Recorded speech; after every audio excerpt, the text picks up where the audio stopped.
welcome back to my channel. My name's Alison if you've not been here before, and if you have, it has been a hot minute. It's been a little while since I've been here. Basically, I've just had imposter syndrome and anxiety about picking up the camera. Still quite anxious now, as you can probably tell.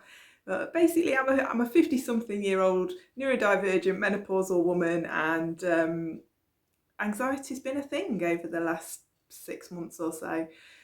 So anyway, I'm trying to be back. I'm being brave. I'm feeling the fear and doing it anyway, and all of those other phrases that you'll hear.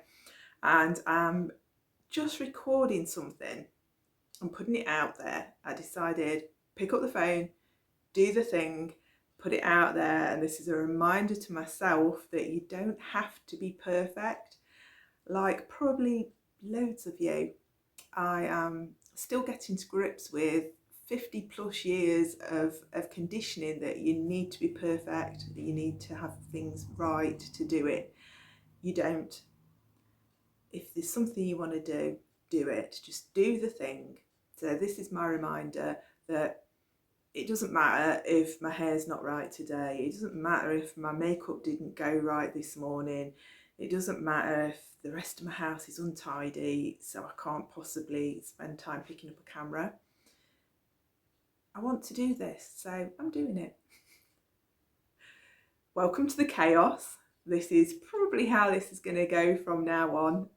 I've decided to not put so much pressure on myself, not get so worked up and anxious about putting a video out that people might see that might not be quite perfect and might show that I have some lines on my face or grey hairs, and I have plenty of those because I keep forgetting to put my hair dye on. So here I am, showing up, doing the thing, and I thought, just to get me going, just to start this first video back, if you like, we might have a little look at some of the things that I've sown in the garden to sort of help with the cost of living a little bit, and just little things like lettuce and stuff that I've grown.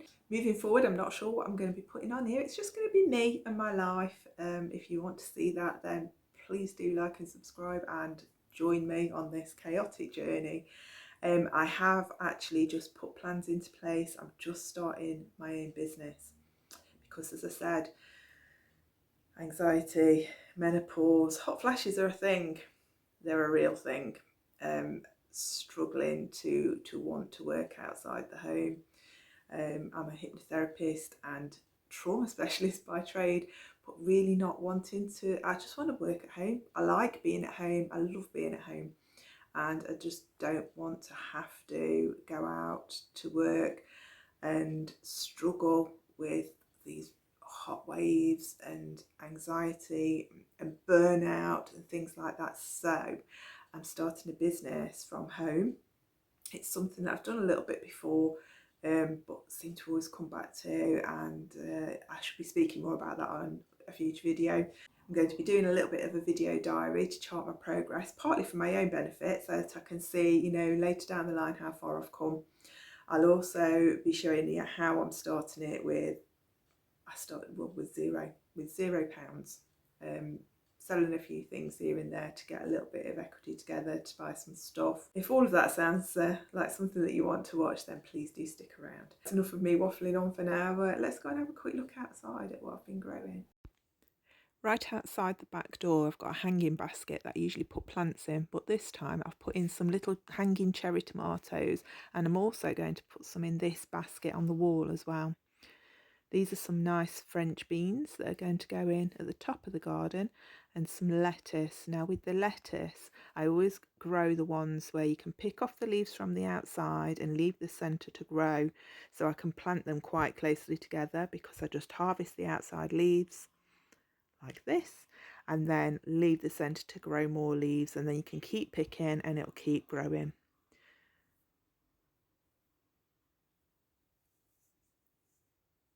There you go, and it grows again from the middle, and I can keep picking them all summer long.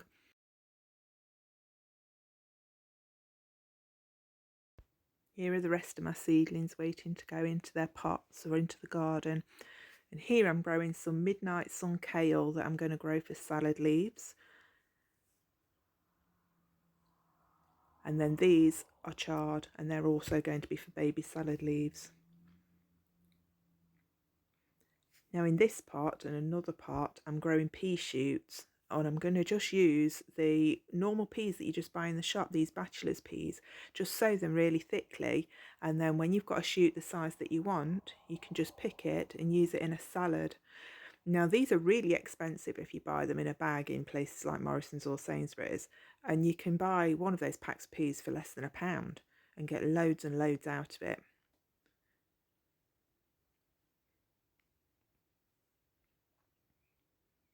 Now these are something called kailan, which is Chinese broccoli, and they're going to go in one of the tunnels that you'll see in a little while, and then you can cut those off whole and stir fry them.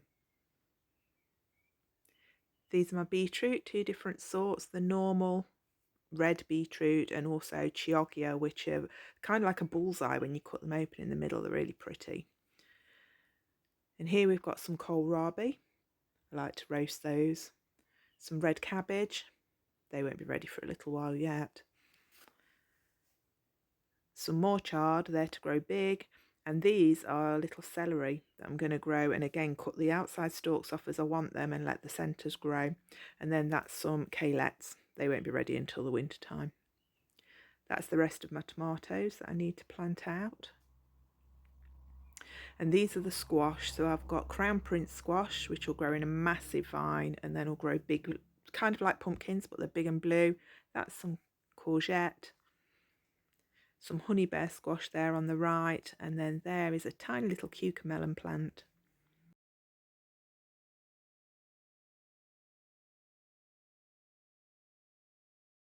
These are my kale. And the others that are still empty are spaghetti squash and cucumber. Now the slugs have eaten off the cucumbers, look at that. So I have had to plant them all again. I'm just waiting for them to come up again.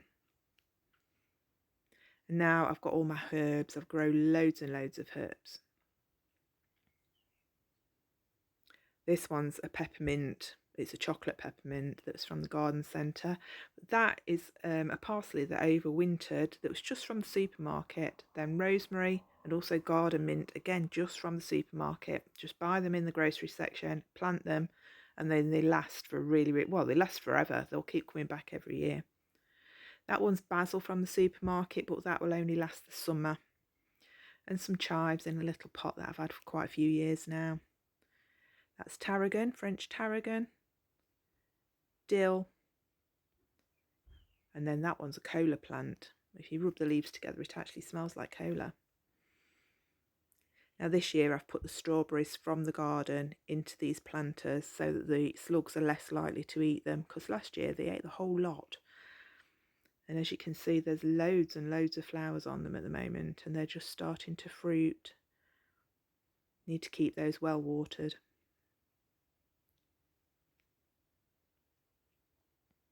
Now these are my 2 tunnels. Just excuse the mess, I haven't put the rings back up yet, but when the rings are up it'll look like a proper tunnel, and they'll keep all the things like the cabbages and broccoli covered so that the insects can't get to them and the pigeons can't get to them.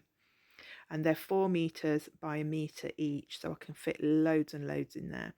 And behind those I've got raspberries, because I absolutely love fresh raspberries. They go all the way up to the top. And as you can see, they've just started flowering and fruiting already. Now usually I get a summer crop and an autumn crop from these ones. And there I've just got a few little wild alpine strawberries that just come up every year from nowhere.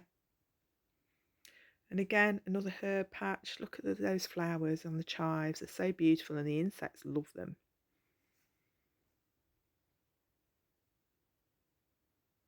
In the middle there I've got oregano just starting to come through.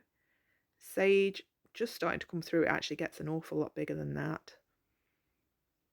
And over in the corner, really tiny, I've got some thyme, but that will grow much, much bigger. In the pots I've got another garden mint, and that's lemon balm. I keep those separate because they can be quite invasive if you don't keep them still.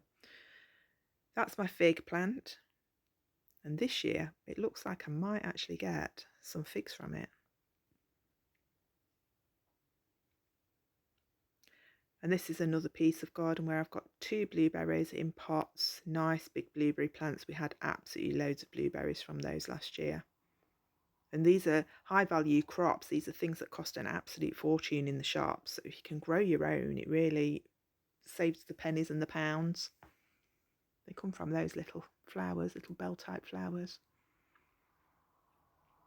This is my old strawberry patch. I dug up the ones that I wanted and then left the rest in. I am actually going to be planting other things in there, but as you can see, the strawberries are coming now and the other plants aren't ready to go in yet. So I thought I might as well just leave these in there, take the strawberries, and then I'll dig them up and put other things in. Now this is a tunnel that I've got made of wire just held together by posts. I use this for things to climb over. So along the edge, I've grown some mange tout peas and I've put a row of them all along because they don't grow very high. They'll be nice for stir fries and in salads. And then there behind them, I'm going to put some French beans to the left and they'll grow up over them and all the way up the wire. And on that side, I'm going to put cucumbers and my little cucumber plant. And they'll grow then up over the wire probably as far as you can see.